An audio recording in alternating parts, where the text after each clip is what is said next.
Cycle কিনে দেবে তো? বলো না, দেবে তো?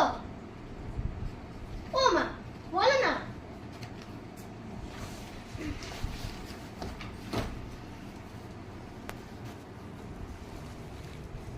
বুঝলে মা, আমার খুব খিদে পেয়েছে, খেতে দাও তো।